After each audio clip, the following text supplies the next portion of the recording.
দিনে আমি ১ ডজন বার হস্তমৈথুন করি। হ্যাঁ, দিনে আমি অন্তত ১২ বার হস্তমৈথুন করি। মানে দিনে এটা 3 বার করলেই ব্রো সবসময় মনে হতে থাকে ব্যাপারটা হয়ে গেল।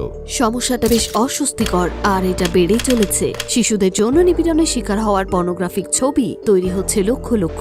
আপনি নিজের মনে লালন করে চলেছেন সে দানবকে। এটা ঠিক, পর্নোগ্রাফির সমস্যা কোন দিকে যাচ্ছে আমি দেখতে পাচ্ছি। মানুষ এতে আসক্ত। এটা হচ্ছে এই যুগে সিগারেটের মতো। শিশু পণ্যের প্রচুর ওয়েবসাইট হোস্ট করছে সিঙ্গাপুর। এই ভি কার্ডটা আমার কাছে খুবই গুরুত্বপূর্ণ। এই কার্ডটা বোঝায় কারো ভার্জিনিটিকে। মানুষ বাস্তব জীবনের চেয়ে সোশ্যাল মিডিয়ায় ছবির উপর অনেক বেশি গুরুত্ব আরোপ করে। হস্তমৈথুন কোনো স্বাভাবিক চাহিদা নয়। আপনি যদি হাত দিয়ে প্রজনন ঘটাতে না পারেন তাহলে কোনো ক্রমে স্বাভাবিকভাবেই হস্তমৈথুনের মতো কিছু ঘটতে পারে না। মানুষ এটা করে প্রকৃত যৌন মিলনের একটা শর্টকাট হিসেবে। আসলে স্বাভাবিক চাহিদা হচ্ছে একটি সঙ্গী খুঁজে বের করা, তাকে বিয়ে করা, তার সাথে যৌন সম্পর্ক স্থাপন করে প্রজননের প্রক্রিয়া। সেটা হতে পারে একটা স্বাভাবিক প্রয়োজনীয়তা, কিন্তু নিজের হাত দিয়ে সমৈথুন করার আসলে কোনো মানেই হয় না। এটা স্বাভাবিক কিনা আমার সন্দেহ আছে। এটা তখনই আসক্তি যখন এটা করা বন্ধ করতে পারবেন না। বন্ধ করার চেষ্টা চালিয়ে যাওয়া সত্ত্বেও আপনি লক্ষ্য করবেন যে আপনি ৩, ৪ কিংবা ৫ বার ব্যর্থ হয়েছেন। যদিও আপনি বলেছেন এটা শেষবারের মতো ছিল, তাও আপনি এটা করছেন। দুর্ভাগ্যজনক সত্য হচ্ছে এই যে সময়ের সাথে সাথে এই ব্যাপারটা ঘটে চলেছে কম বয়সী মানুষের ক্ষেত্রে, যার কারণ হচ্ছে পর্নোগ্রাফির সহজলভ্যতা। এখন সত্যিকারের অর্থেই যে ব্যাপারটা হস্তমৈথুনকে একটা সমস্যা করে তুলেছে সেটা হচ্ছে পর্নোগ্রাফির সহজলভ্যতা। সাধারণত মানুষ এই জিনিসটা করার জন্য এভাবে ঝাঁপিয়ে পড়বে না যদি এমন কিছু প্রলোভন না থাকে যেটা তাদেরকে সহজে উদ্দীপিত করবে, যেটা স্বাভাবিক নয়, যেটা বেশিরভাগ দেশে নিয়ন্ত্রিত নয় এবং যাতে মিলিয়ন মিলিয়ন ঘন্টা সহজলভ্য ভিডিও রয়েছে যে কোনো ক্যাটাগরিতেই। মস্তিষ্ক হচ্ছে একটা লার্নিং প্রেডিকশন মেশিন। যদি আপনার মস্তিষ্ক উদ্দীপিত হতে শেখে অন্যদেরকে যৌন মিলনে লিপ্ত হতে দেখে, তাহলে সরাসরি একজন ব্যক্তির সাথে থাকলে আপনার মস্তিষ্কে যৌন উদ্দীপনা নাও সৃষ্টি হতে পারে।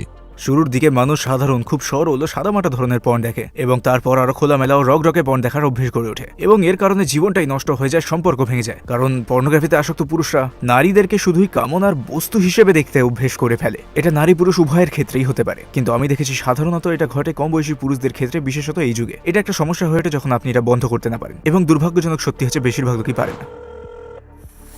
পর্নোগ্রাফির ক্ষতিকর দিক বলে শেষ করা যাবে না। উদাহরণস্বরূপ প্রথম সমস্যাটা হচ্ছে এটা খুবই আসক্তিকর। মানব ইতিহাসের কোনো পর্যায়ে মানুষ পকেটে থাকা একটা যন্ত্র দিয়ে এভাবে তথ্য খুঁজতে পারেনি। আপনি অবাধ অ্যাক্সেসের মাধ্যমে ঘন্টার পর ঘন্টা যখন যেভাবে খুশি আপনার ফোনে যে কোনো ধরনের যৌন মিলনের ভিডিও দেখতে পারেন। এটা পুরোপুরি অস্বাভাবিক। আমাদের পূর্বপুরুষরা, আমাদের দাদা দাদিরা কখনোই এত সংখ্যক নগ্ন মানুষ দেখেননি যতটা আমরা এই যুগে 5 মিনিটে দেখে ফেলতে পারি। বিশেষ করে যেসব অল্প বয়সী ছেলেমেয়েরা প্রচুর পর্নোগ্রাফি দেখছে, তাদের মস্তিষ্ক শিখছে অন্য মানুষের যৌন মিলন দেখে উদ্দীপ্ত হতে। তার মানে আপনি নিজেই নিজেকে বানিয়ে ফেলছেন একজন ইক্ষুনকামী। ধীরে ধীরে পরিস্থিতি এমন পর্যায়ে যেতে পারে যে আপনার পিআইইডি অর্থাৎ পর্ন ইনডিউসড ইরেকটাইল ডিসফাংশন হতে পারে। আমি একজনকে চিনি যার আসলে এই সমস্যা আছে। সে বাস্তব জীবনে যৌন সামর্থ্য হারিয়ে ফেলেছে কারণ সে ভিডিও দেখে হস্তমৈথুনে অভ্যস্ত হয়ে গেছে এবং নারীদেরকে চরমভাবে অস্বাভাবিক শারীরিক ক্রিয়াকলাপে লিপ্ত হতে দেখেছে, যেটাকে কোনো ক্রমে স্বাভাবিক বলা যায় না। একমাত্র যে জিনিসটা ওই ব্যক্তিকে উত্তেজিত করতে পারে সেটা আসলে বাস্তব কিছুই না। অর্থাৎ সে বসবাস করছে একটা কল্পনার জগতে যেখানে তার শরীরই ঠিকমতো সাড়া দিচ্ছে না।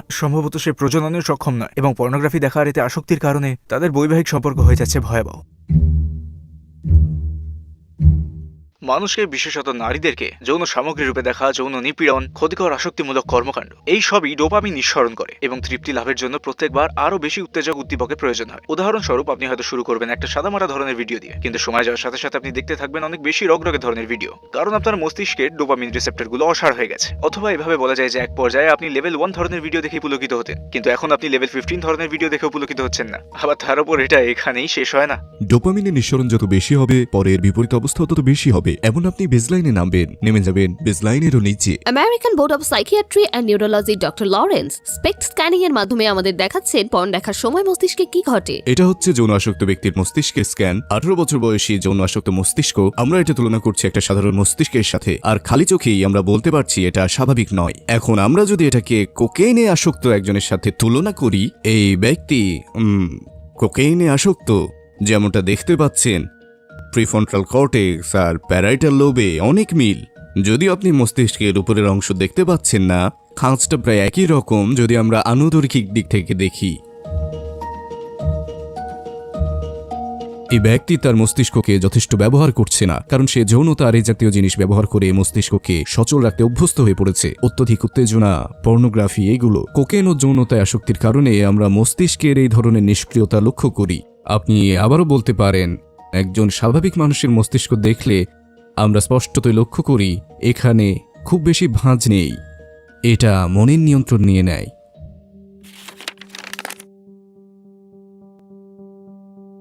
হ্যাঁ, নিশ্চয়ই এটা অশ্লীল, ক্ষতিকর, এমনকি অবৈধ কর্মকাণ্ডের দুয়ার উন্মোচন করে দেয়। কারণ যেসব ভিডিও আমরা এখন দেখছি তাতে আসলে দেখানো হচ্ছে অভিনয়। ভিডিওতে যা দেখা যাচ্ছে তা নকল। তাতে তারা নিজেদের 18 বছরের কম বয়সী হিসেবে উপস্থাপন করছে। সেসব ভিডিওতে তারা অত্যন্ত নোংরা কর্মকাণ্ডে লিপ্ত হচ্ছে, যেগুলো নানা দিক থেকে অবৈধ। ভিডিওতে তারা আসলে এসব করছে না, তারা শুধু সেখানে অভিনয় করছে। এখন যেসব দর্শক ওই ভিডিও দেখছে তারা অনুপ্রাণিত হচ্ছে আসলে ওই জিনিসগুলো করতে, যেমন ক্ষতিকর কর্মকাণ্ড, যৌন নিপীড়ন বা ধরে নিন বিকৃত রুচির এই কার্যকলাপ এবং এই ধরনের জিনিস। ভিডিওতে এসব দেখার কারণে এসব তাদের কাছে স্বাভাবিক ব্যাপার হয়ে যাচ্ছে। তাই যেমনটা আমি বলেছি, ব্যাপারটা সবসময় শুরু হয় খুব সরল কিছু দিয়ে এবং তারপর এমন একটা পর্যায়ে গড়ায় যেটা আসলে অনেক অর্থে অবৈধ। উদাহরণস্বরূপ, ভিডিওগুলো হতে পারে যে কোনো ক্যাটাগরির। এমনকি কিছু ভিডিওতে দেখানো হয় কম বয়সীদের, যে কারণে বর্তমানে কিছু বড় কোম্পানির বিরুদ্ধে মামলা করা হচ্ছে। কিছু ভিডিওতে দেখানো হয় ধর্ষণের মতো কর্মকাণ্ড কিছু মানুষের কাছে যা কাম্য, এবং সেগুলো দেখার পরে আসলে তারা বাস্তব জীবনে এসব করার উদ্দীপনা পাচ্ছে, যেহেতু তারা তাদের ফোনে অতি সহজেই এই ভিডিওগুলো দেখতে পাচ্ছে।